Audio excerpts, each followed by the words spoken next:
En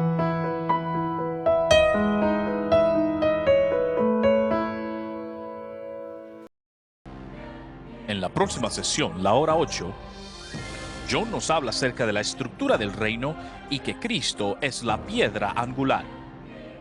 Pero también los contratistas. Nosotros edificamos su casa como colaboradores con Cristo. Y nosotros somos las piedras que Él usa. Y aprenderemos que somos juzgados no por lo que hicimos, sino por lo que fuimos llamados a hacer. En esta enseñanza, La Casa de Dios, parte 1. ¡Aleluya! ¡Qué tremendo! Amén. Puede tomar asiento. Yo quiero que estén emocionados en esta mañana. Amén. Estamos continuando nuestro estudio acerca de Dirigidos por la Eternidad. Y estamos en la hora número 8 y como usted sabe, 12 horas. Y en el libro usted puede ver que tenemos un reloj. Y como usted sabe, la hora 12 en el libro es la hora cenit y el cenit es el punto más alto de algo. Y también es el lugar donde Cristo dice que vamos a transformarnos a lo eterno. Cuando venga el Señor, vendrá la medianoche. Y yo creo que mientras avanzamos hacia la hora número 12, vamos a estar listos para la eternidad. Dígame. Ahora, hemos estado hablando acerca del trono del juicio. Hay muchos creyentes que piensan que no van a estar delante de Cristo como juez, pero están cometiendo un grave error en su manera de pensar y en su manera de ver las cosas. Dicen, John, Jesucristo llevó mis pecados en la cruz del Calvario. Eso es correcto. No te van a juzgar por tus pecados. Tú vas a ser juzgado por las obras que hiciste en el cuerpo, sean buenas o sean malas. Dígame, los galardones que se darán en el juicio serán bastante amplios. Va a ser desde el hecho de que se van a quemar todas las cosas hasta el hecho de poder reinar junto con Cristo por la eternidad. Ahora, la eternidad es un tiempo muy largo. Los juicios que se hacen delante de Él se llaman juicios eternos. Significa que no va a haber cambios en esos juicios. No habrán cambios ni va a haber posponimiento de ellos. Así que lo que tú haces en esta vida va a depender de cómo vas a vivir la eternidad. Diga amén. Para el creyente no es dónde va a pasar la eternidad, para el creyente es cómo va a pasar la eternidad. Imagínese si alguien le ve a usted. De la forma que usted viva las próximas 24 horas determina cómo usted va a vivir las próximas 1000 horas. El tipo de casa que tendrá, el trabajo que va a tener, la gente con quien va a trabajar. Imagínese 1000 años. Piense 1000 años atrás, hace mucho, mucho tiempo, mucho más allá que Cristóbal Colón cuando descubrió América. Sin embargo, eso no es nada en comparación a lo que estamos hablando, porque la eternidad es por siempre, siempre y siempre. Y cualquier cosa dividido por la eternidad es igual a 0. Así que Santiago dice, esta vida es un vapor, y lo que realmente nos está diciendo, esta vida es 0 en comparación a la eternidad. Así que lo que hacemos en esta vida 0 depende de cómo vamos a vivir la eternidad. Y si tú ves a la alegoría de Afabel que está escrita en el libro, te vas a dar cuenta que Jalén le dio a un hombre el don de liderazgo. Sin embargo, este hombre no usó su don de liderazgo correctamente. De hecho, se llamaba egoísta en la alegoría. Y como resultado, a través de su vida, él fue el ¿qué?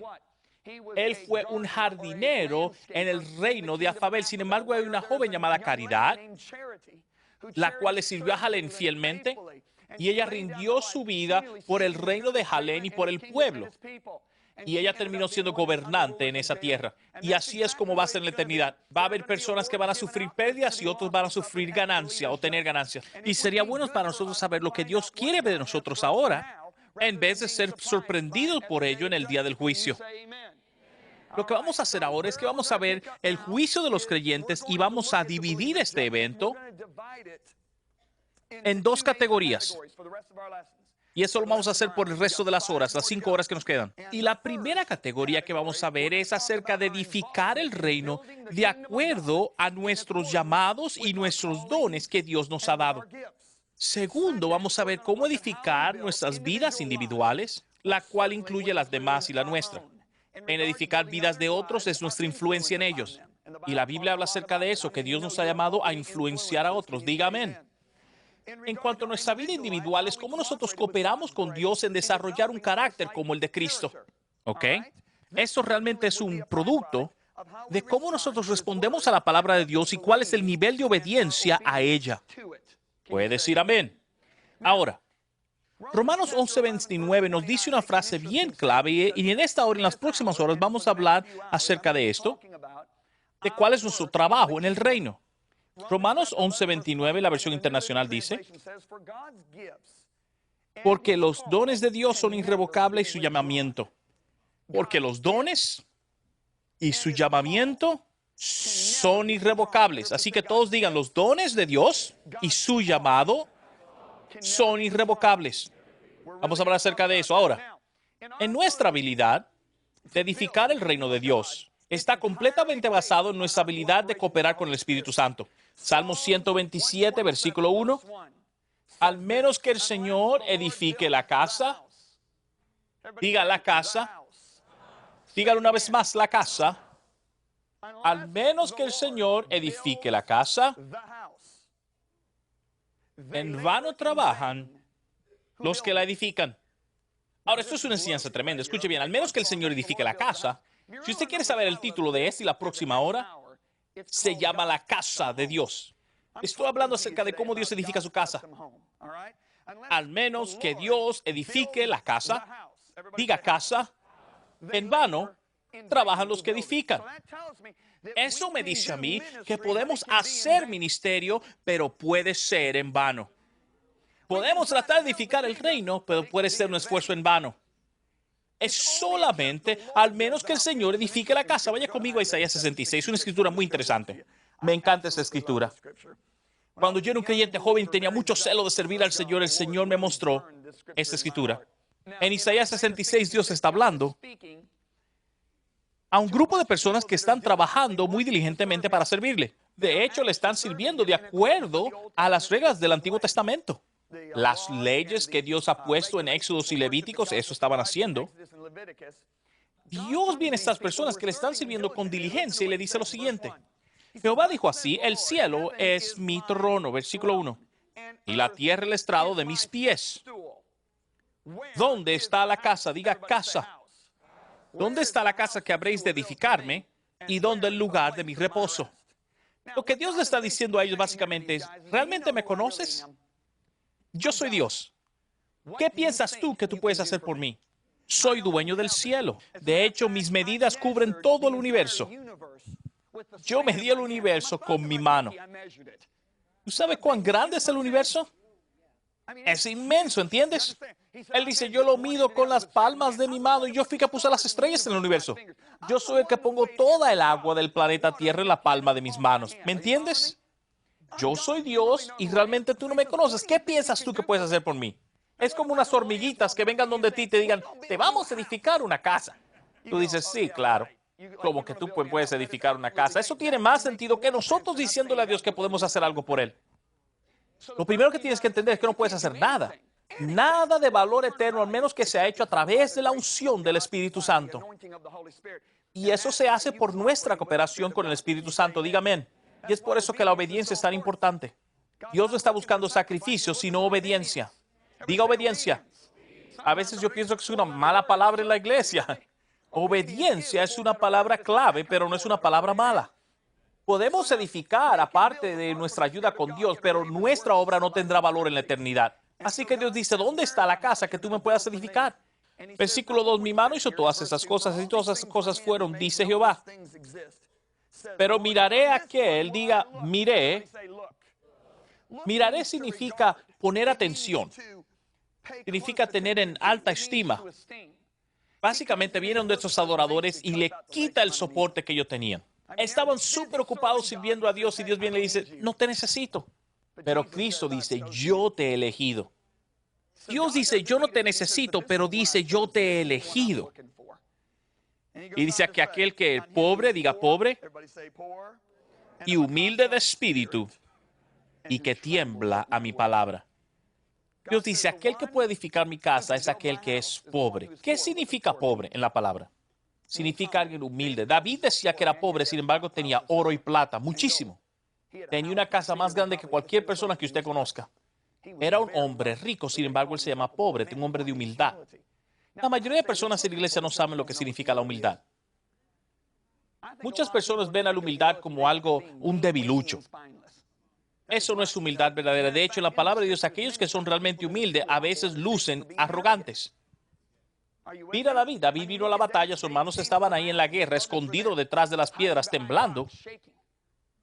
Y miró a su hermano, miró a los soldados y dijo, ¿quién es este filisteo que viene y reta al ejército de Dios?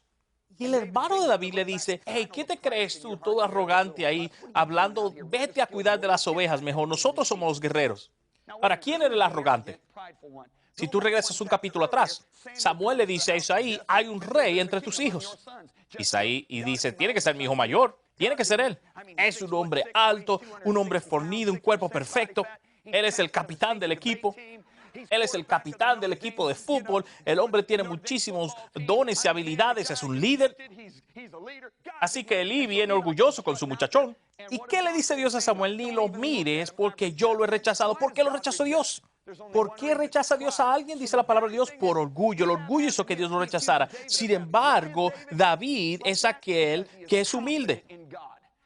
Porque humildad verdadera es saber que usted no puede hacer nada solo, sino que solamente con Dios. Usted puede hacerlo porque usted dice como David, el Señor es la fuerza de mi vida. ¿Y a quién temeré? ¿Qué puede hacerme el hombre? Tu confianza está en Dios, por lo tanto tú vas a desear hacer su voluntad. Si tú ves el libro de Primera de Samuel, a David se le llama un hombre humilde.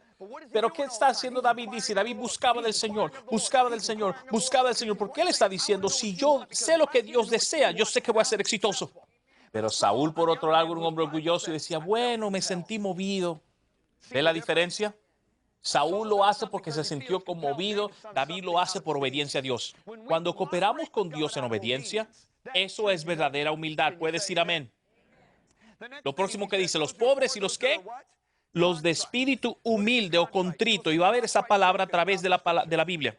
Esto desea Dios, un corazón contrito y humillado. Yo prefiero utilizar la palabra quebrantado. ¿Qué es quebrantado? Muchos creyentes no entienden lo que significa eso. Si tú quieres entender quebrantamiento, vamos a utilizar a un caballo. Tú puedes tener un caballo que es más rápido que cualquier otro en el establo, pero si no está quebrantado, domado, hay caballos que son menos veloces, pero pueden ir a la batalla. ¿Por qué? Porque ya están domados, están quebrantados. Cuando ese soldado corre con ese caballo en la batalla, no importa lo que pase, ese caballo no cambia de curso, al menos que su jinete le diga. Porque el jinete es su maestro, su dirigente, y él está completamente sometido a su líder. Y eso es porque es tan difícil alcanzar a los norteamericanos en este país. Yo he predicado en todo el mundo, porque somos gente tratando de entender principios de un reino con una mentalidad democrática. El reino de Dios no es una democracia, es un reino. Tiene orden, tiene autoridad, tiene rangos. Así que Dios dice a la persona que está completamente bajo autoridad, ya sea mi autoridad directa o mi autoridad delegada. Y por eso Dios nos dice que obedezcamos a nuestros padres. Nos dice que nos sometamos también a nuestros líderes espirituales. Por eso Dios dice que seamos obedientes a nuestros jefes en el trabajo. Y Dios nos dice que seamos obedientes a las autoridades del gobierno. ¿Está conmigo? Porque su autoridad es delegada a través de él. Hey, estoy predicando mejor que lo que ustedes están diciendo, amén. Está aquí todavía. Amén. Así que Dios dice, ¿a qué le voy a poner atención? ¿A que él es pobre y humilde? ¿Es contrito o está quebrantado, que significa sometido a su autoridad? Y tiembla a mi palabra. Temblar a su palabra significa que vas a obedecer instantáneamente, vas a obedecer cuando no hace sentido, vas a obedecer cuando te duele, vas a obedecer hasta completarlo y vas a obedecer hasta, aunque no veas un beneficio. ¿Puedes decir amén? Ok. Dios dice, ¿dónde está la casa? Diga casa. Dígalo de nuevo, casa, que usted me va a edificar. Así que Dios dice, yo no tengo límites en mi poder, porque yo soy Dios. Así que Él dice, deja de estar tratando de hacer algo por mí y escucha cuando yo te hablo. Ahora, eso es lo más impresionante. Dios no nos necesita, sin embargo, Él nos elige y depende de nosotros aquí en la tierra. Y eso es un hecho increíble. Porque Cristo dice, yo los elegí a ustedes y los envío para que lleven fruto. Porque Dios en su voluntad decidió necesitarnos, significa que Él nos necesita para cooperar con Él para edificar su casa. Y es por eso que las Biblias nos llama colaboradores. ¿Usted sabe que nosotros podemos limitar a Dios? Salmos dice que los descendientes de Abraham limitaron al Santo de Israel. Eso es Salmo 78:41. Jesucristo nos dice, a los líderes de la nación le dice, ustedes han anudado, es decir, han eliminado el efecto de la palabra de Dios por sus tradiciones. Los líderes anularon el efecto de la palabra de Dios por seguir las tradiciones. Los descendientes de Abraham limitaron al Santo de Israel. Así que usted puede limitar a Dios. Lo que Él hace en la tierra. ¿Cuántos de ustedes saben que Dios no va a ser limitado? Suena como una contrariedad, pero no lo es. ¿Está conmigo? Va a entender en un momento. Vaya conmigo a 1 Corintios.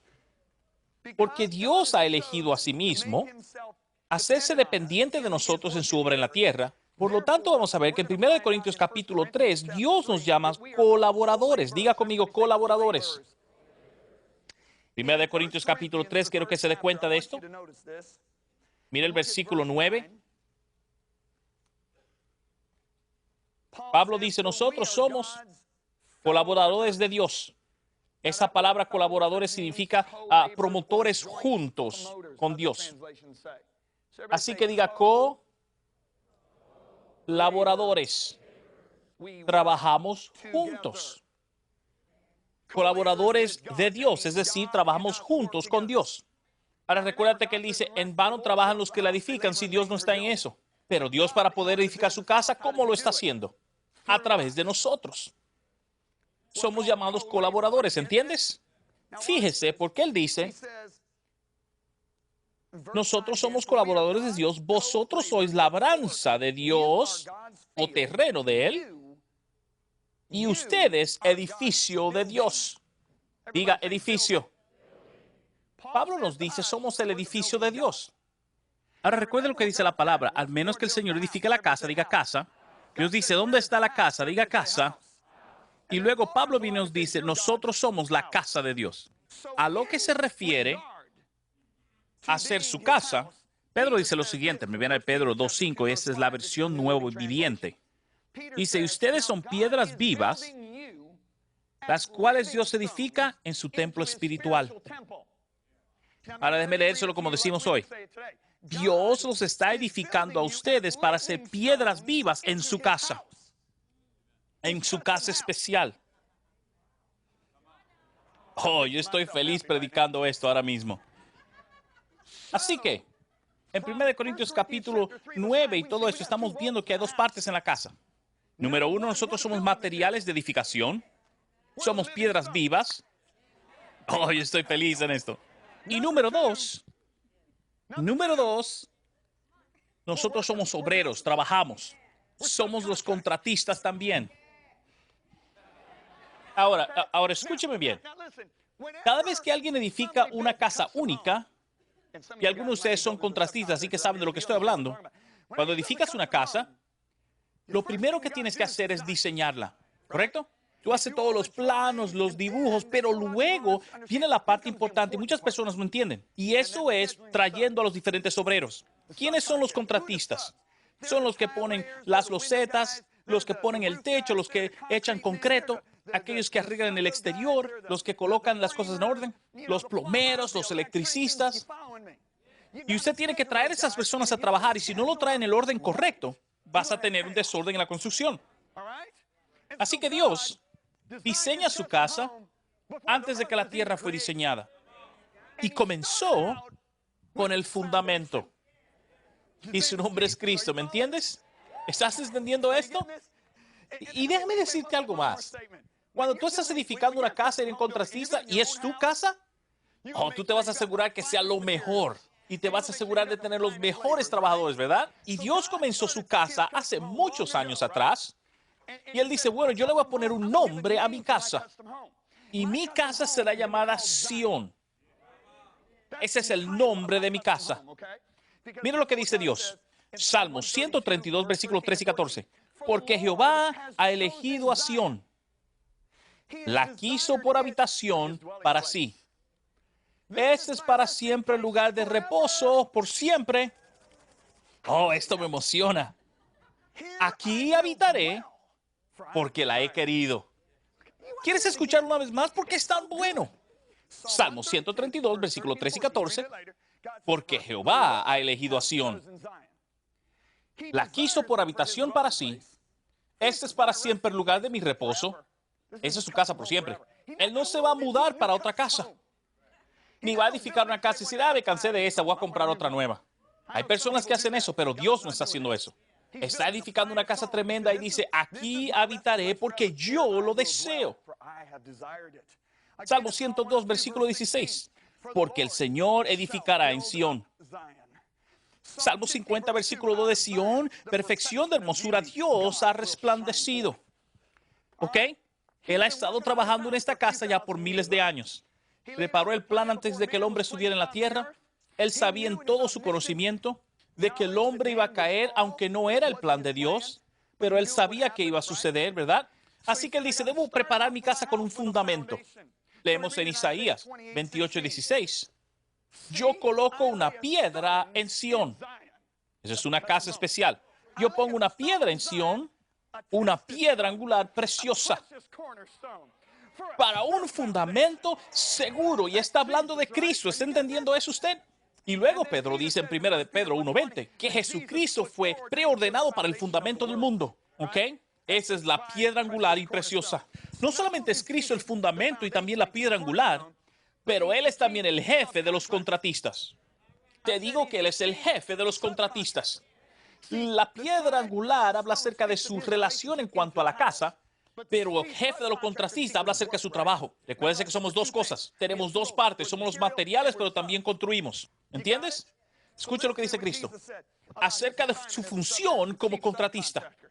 Él lo hizo perfectamente porque en oración dijo lo siguiente. En Juan 17:4. He completado la obra la cual me diste para hacer. ¿Ok? ¿Estás viendo eso? Está hablando acerca de su papel como jefe de los contratistas. Así que el Padre preparó todo, diseñó todo para colocar a Cristo en el tiempo perfecto. Eso lo dice en Gálatas 4:4 que Él vino. Y luego trajo a los demás colaboradores, los demás constructores, tú y yo. Pero nosotros somos subcontratistas y a la vez somos materiales en su casa, como leímos en 1 de Pedro. Ahora Dios se edifica como piedra viva, ¿verdad? Como te acabo de leer. Pero también nos preparó para ser contratistas a la vez. Porque Efesios 2:10, versión internacional, dice, porque somos la obra de Dios creada en Cristo Jesús para hacer buenas obras que Dios preparó de antemano, para que nosotros andemos en ella. Eso muestra nuestro papel como subcontratistas. Ahora, nótese que Él preparó nuestras funciones de antemano. Leemos una vez más. Porque somos las obras de Dios creadas en Cristo Jesús para hacer sus buenas obras, la cual Dios preparó de antemano. Diga conmigo, preparó de antemano para nosotros. Y sabemos que en Hebreos capítulo 4, versículo 3 dice que las obras fueron completas antes del fundamento del mundo. ¿Entiendes? Ahora, en lo que se trata a nuestra asignación personal en el reino, la única cosa que sabemos es que fueron asignadas antes de nuestro nacimiento. Si va conmigo, David habla acerca de ello en Salmo 139. Salmo 139, versículo 16, en la versión viviente. Si no la tienes, escucha lo que dice David. Versículo 16. Me viste antes de que naciera. Cada día de mi vida estaba registrado en tu libro. Cada momento fue diseñado antes de que un solo día pasara. ¿Oíste eso? Leemos una vez más. Me viste antes de que naciera. Cada día de mi vida estaba registrado en tu libro. Cada momento, diga cada momento, fue diseñado antes de que un solo día pasara. Cada momento fue diseñado antes de que tú vivieras un día. Ahora, eso va de acuerdo a lo que nos dice el apóstol Pablo. Pablo dice, pero cuando le agradó a Dios, me separó del vientre de mi madre y me llamó. Diga usted, me llamó. Así que Pablo está hablando acerca de su llamado. También Jeremías dice, te llamé desde el vientre de tu madre y te aparté para que seas un profeta en la tierra. Eso es Jeremías 1:5 en la versión viviente. Cada día fue ordenado, cada día fue puesto antes de que tú vivieses un día. La pregunta es, ¿vamos nosotros a hacer lo que fue planeado para nosotros? Eclesiastés, capítulo 3. Quiero asegurarme que estemos ahí. Eclesiastés, capítulo 3, dígame cuando lo tenga. Versículo 14, la versión tradicional, Reina Valera. He entendido que todo lo que Dios hace será perpetuo. Diga nada. Sobre aquello no se añadirá. Y eso es lo que Dios le estaba diciendo a aquellas personas en Isaías 66. ¿Qué piensas tú que puedes hacer por mí? Al menos que el Señor edifique la casa, en vano trabajan los que la edifican. Diga conmigo, no se añadirá. Todo lo que Dios haga se quedará por siempre y no se añadirá nada. Ni de ellos se disminuirá. Y lo hace Dios para que delante de él teman los hombres.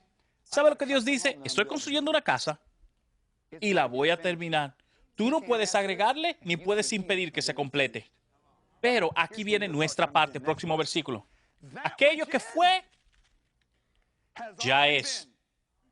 Y lo que ha de ser, fue ya. ¿Qué es lo que quiere decir ese versículo? Lo que fue, ya es, y lo que ha de ser, ya fue.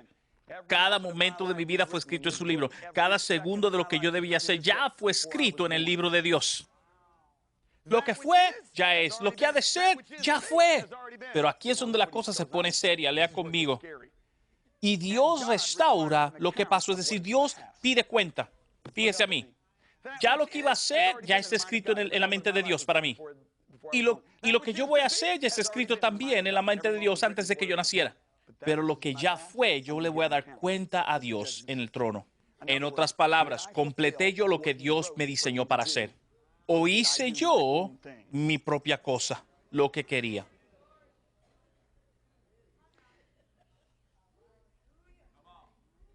Anduvimos en lo que Dios nos preparó para hacer.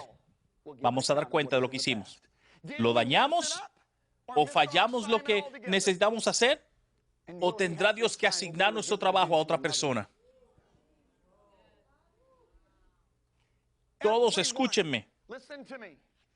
Todos tienen un llamado en su vida. Toda persona que ha nacido de nuevo tiene un llamado divino. Usted lo tiene. No solo son los predicadores, no son los ministros o pastores. Todo ser humano tiene un llamado de Dios en su vida. Escuche, en lo que se refiere a su llamado, estoy hablando acerca del día del juicio, escuche bien. En lo que se refiere a su llamado, usted no será juzgado en lo que hizo. Usted será juzgado basado en lo que Dios lo llamó a usted a hacer. Lo voy a decir una vez más. En lo que se refiere a su llamado, usted no va a ser juzgado en lo que hizo, sino juzgado en lo que fue llamado a hacer. Déjeme darle un ejemplo en el trono del juicio. Jesucristo va a decir, Evangelista González, pase al frente, por favor. Y ese hombre va a venir temblando al trono del juicio. Señor, disculpe, contable González, ¿verdad? Y yo fui un licenciado. Yo realmente fui contable. Yo tenía una oficina auditora y ayudé a muchas iglesias a organizar sus finanzas y ayudamos mucho en ese sentido. Yo fui un licenciado, ¿verdad? González, Evangelista González, dé cuenta de lo que se le llamó a hacer. Deme cuenta de las almas que yo le llevé a ganar como evangelista. Quiero verlas. Bueno, Jesús, yo di mi diezmo y yo ayudé en la iglesia y fuimos a viajes misioneros. Dé cuenta de las almas. Todo lo que él hizo será consumido. Al menos que el Señor edifique la casa. Daremos cuenta de lo que está en nuestro pasado. Luego escucharon como esto. Contable Martínez, pase al frente. Contable Martínez. Licenciado Martínez, licenciado contable Martínez. No, mejor usted está diciendo pastor Martínez. Yo fui un pastor. Pastoreé una iglesia en un estado y teníamos 300 personas y era tremendo. Yo viví como pastor. Yo te llamé para que seas miembro de otra iglesia en otro lugar de la ciudad. Y te llamé a ti a ser licenciado y ayudar a otros ministerios para que ellos pudieran funcionar y para que la iglesia se esté en orden. Si me hubieses obedecido, todas las almas que tu pastor hubiese tocado, tú también hubieses recibido créditos por esas almas.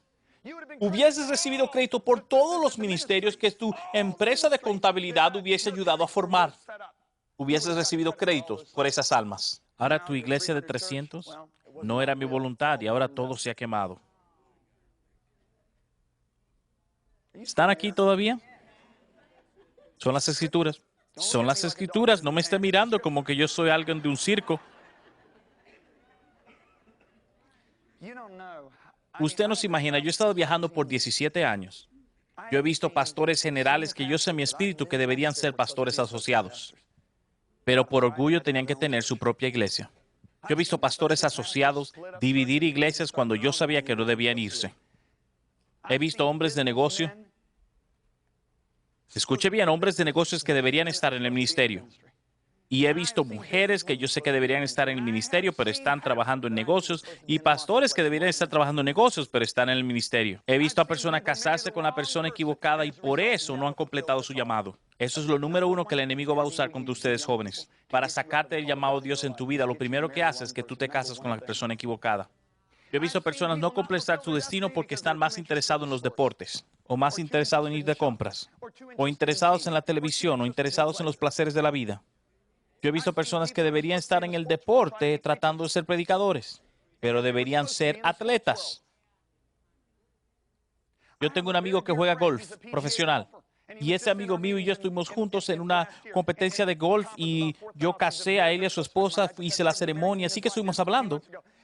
Y yo recuerdo orar por él, el poder de Dios estaba sobre él, estaba en el piso llorando y se levantó y dijo, Juan, John, Dios me dijo que debía enfocarme en jugar golf. ¿Por qué? Porque él tenía tanta pasión para el ministerio y eso se le hizo tan difícil. Él quería predicar en iglesias cuando estaba jugando. Y sabe que este año ha jugado mucho mejor. Ha terminado en la lista de los mejores 10 golfistas este año. Y va a mejorar mucho más porque Dios le ha llamado a hacer eso. Y está llevando a personas al Señor en ese mundo. ¿Estás conmigo? Pero alguien puede decir, pero John, ¿cuál es mi llamado? La verdad es esta. Tú eres llamado a cumplir tu destino, no el mío. Así que la pregunta que debemos contestar es, ¿cuál es mi llamado? ¿Sabes que Dios te puede mostrar su llamado? Pero hay mucha gente que no lo sabe. Y te voy a decir por qué la gente no lo sabe. Te voy a dar 3 razones por qué no lo saben. La razón número 1, no buscan a Dios con diligencia. Hebreos capítulo 11, en el versículo 6 dice que Dios galardona a aquellos que le buscan con diligencia y con fe, no con duda. Dígame, no creo que entendió lo que le estoy diciendo. Dios galardona a aquellos que le buscan con fe, no que casualmente le buscan y dudándole. ¿Lo has buscado con diligencia? Yo me convertí en un grupo en la universidad. Yo jugaba tenis en la universidad y uno de los amigos de la fraternidad de jugadores me llevó al Señor en 1979. Y después de conocer a Cristo personalmente, yo recuerdo cuando era un adolescente, como miembro de la Iglesia Católica, yo iba a la Iglesia Católica y me asustaba, porque yo veía al cura y yo sabía que Dios me estaba llamando a predicar. Y me dio mucho miedo porque ellos no se casaban. Y yo quería estar casado. No es bueno para el hombre estar solo. Así que, inclusive yo fui al seminario cuando era jovencito. Y cuando era jovencito fui al seminario porque estaba tierno en las cosas del Señor. Cuando eres un adolescente, eres tierno. Cuando te pones en adulto, comienzas a endurecerte. Y fui al seminario y mirando al hombre que estaba dirigiendo el seminario decía, a este no se va a casar. Nunca se va a casar. Y yo recuerdo el cura general vino donde mí a hablarme. Me sacó a un lado y me dijo, tú eres el candidato perfecto para ser cura. Y yo dije, hey, yo me voy de aquí y más nunca vuelvo. Así que uno se distancia del Señor ya como adulto por la dureza del corazón, los pecados. Como jovencito no estás tierno a las cosas del Señor. Aunque no hayas nacido de nuevo, todavía tienes una ternura hacia Dios. Y luego nací de nuevo en la universidad en 1979. Estaba bien jovencito, ¿verdad? Pero tampoco era tan joven. Cuando nací de nuevo y fue lleno del Espíritu Santo 4 meses después, de repente el Espíritu Santo de Dios comenzó a ministrarme para ir al ministerio. Y yo no quería ir al ministerio. Yo no quería hacer nada en el ministerio. A todos los ministros que yo conocía eran gente rara. O terminaban en el África viviendo en pobreza, o tenían una casa rara con niños raros. Porque yo me crié en un pueblito pequeño con 3,000 personas. Y había un ministro que yo conocía que no era un sacerdote. Y yo jugaba con sus hijos y una vez fui a la casa de ellos y la casa de ellos olía feísimo, inclusive me fui. Así que mi concepto era o eso o vivir en el África en pobreza. Y yo recuerdo, yo comencé a orar y buscar a Dios y 4 meses después Dios comenzó a tratar conmigo.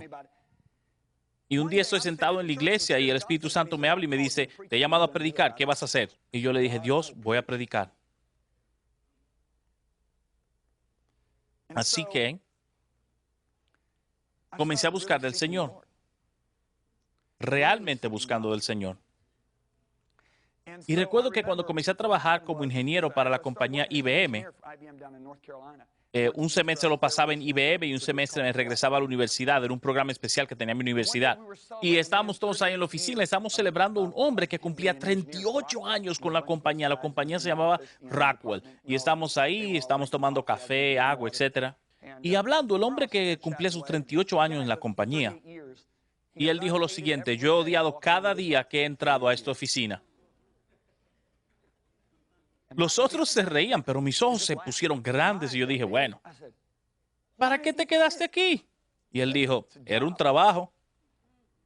Y yo dije, yo voy a hacer lo que Dios quiera que yo haga. Y aunque yo no quería ser un predicador, yo siempre pensé, bueno, si tú obedeces a Dios, las cosas van a salir bien, aunque las cosas no luzcan bien ahora. Yo tuve suficiente sentido para saber que estar en la voluntad de Dios me iba a hacer bien. ¿Entiendes?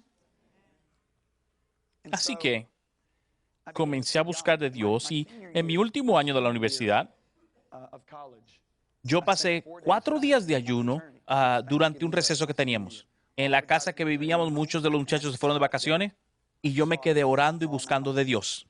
Y después de esos 4 días, yo sabía a lo que Dios me llamó a hacer. Y después de eso, Dios comenzó a darme un deseo y a darme imágenes y palabras para las personas que yo sabía que venían del cielo. Y yo sabía desde ese momento que Dios me había llamado a predicar el evangelio a las naciones porque Él me había mostrado.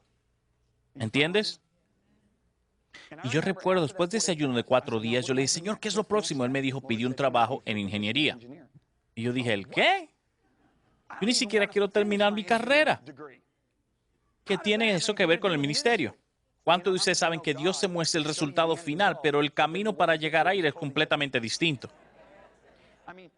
José recibe una visión grandísima de lo que iba a hacer, pero de repente se encuentra el siguiente momento vendido como un esclavo.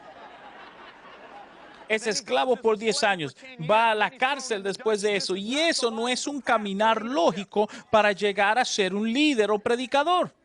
Por eso dice la Biblia, confía en el Señor con todo tu corazón y confía en su entendimiento y Él dirigirá tus pasos. Así que Dios me dice, ve a la entrevista. Ve a la entrevista para el trabajo en ingeniería. Así que yo comencé, tuve 13 ofertas de trabajo, de San Francisco a Dallas, de todos lugares de los Estados Unidos. Y el Señor me dijo, vas a trabajar para Rockwell en Dallas, Texas. Y ese era lo que menos dinero me estaban ofreciendo, eran ellos. Así que yo me voy frustrado a Dallas porque digo, bueno, hay un instituto en Tulsa, hay un instituto en San Francisco, ¿por qué no voy a esos lugares? Pero no había instituto bíblico en Dallas. Así que voy. Y el Señor me dirige a esta iglesia. Y cuando llego a la iglesia, el Dios me dice lo siguiente, plántate aquí. Y eso me lleva a la próxima razón porque hay gente que no sabe el llamado de Dios en su vida. Es que no se plantan en una iglesia local. Escribe eso porque lo vamos a ver en la próxima enseñanza. Pero déjame decirte algo porque el Espíritu Santo me está motivando a decir algo en este momento.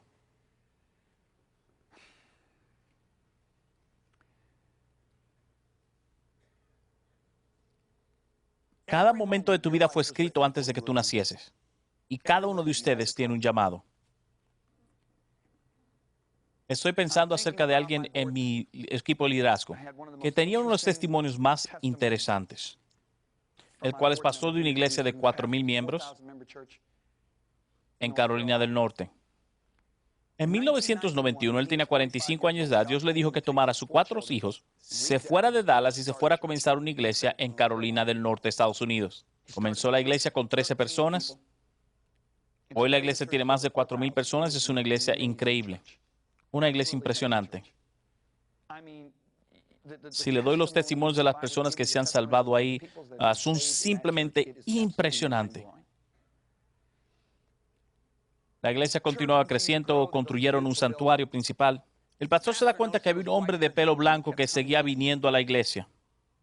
A cada culto, el hombre era un hombre muy distinguido, siempre utilizaba, se vestía de traje, se sentaba en la parte de atrás y se la pasaba llorando todo el servicio, todo el culto. Y el pastor Al se preguntó, ¿y por qué este hombre siempre viene al culto? Se la pasa llorando porque yo no entiendo qué es lo que pasa. Y sentía que ese hombre estaba llorando más de culpabilidad que de un toque del espíritu, y no sabía por qué. Así que no quería acercarse al hombre, quería ver qué pasaba con la historia. Así que finalmente ese hombre habla con uno de los pastores asociados. Y mira al pastor y le dice, en 1981 Dios me dijo que comenzara una iglesia aquí, en Carolina del Norte. Y él dijo, de hecho, me dio un sueño. Y me mostró la iglesia, y el sueño era tan claro. Y yo fui donde un arquitecto que me hiciera un diseño del edificio, porque era tan claro la visión. Pero luego tuve resistencia y problemas de las personas. No quería realmente hacerlo, así que comencé a viajar en el ministerio. Y básicamente no me fue muy bien y terminé cogiendo un trabajo cualquiera. Y miró al pastor asociado y le dije, déjame mostrarte algo. Y saca un pedazo de papel y se lo muestra. Y le dice, ese es el dibujo del edificio que Dios me mostró. Era exactamente el mismo edificio que ellos habían construido, pero igualito. La arquitectura del edificio, la cruz que ellos pusieron, era el edificio, el mismo edificio. Dios me dijo que lo hiciera y no lo hice. Ahora el pastor le ha ministrado a él y lo ha ayudado. Catherine Kuhlman dijo, yo fui la tercera elección de Dios. Estoy hablando exactamente acerca de eso porque siento mencionarlo. Dios dijo, voy a terminar mi casa. Tú no puedes agregarle o quitarle. La pregunta es, ¿vas a ser tú aquel que va a completar el llamado de Dios o vas a hacer tu propia cosa y perder todo en el día del juicio? Pero yo voy a terminar esta casa. La pregunta es, ¿vas a ser tú el subcontratista que no termina su trabajo, que no hace su obra y voy a tener que conseguir yo a otra persona, dice Dios? Y es por eso que yo no creo que nuestra obra es desde el principio del fundamento de la tierra, porque la Biblia no lo dice que es desde el vientre, porque Dios está preparando todo y conoce el fin desde el principio. Interesante, yo estaba en una conferencia en 1995. Habían 8,000 personas que yo le estaba predicando en esta conferencia.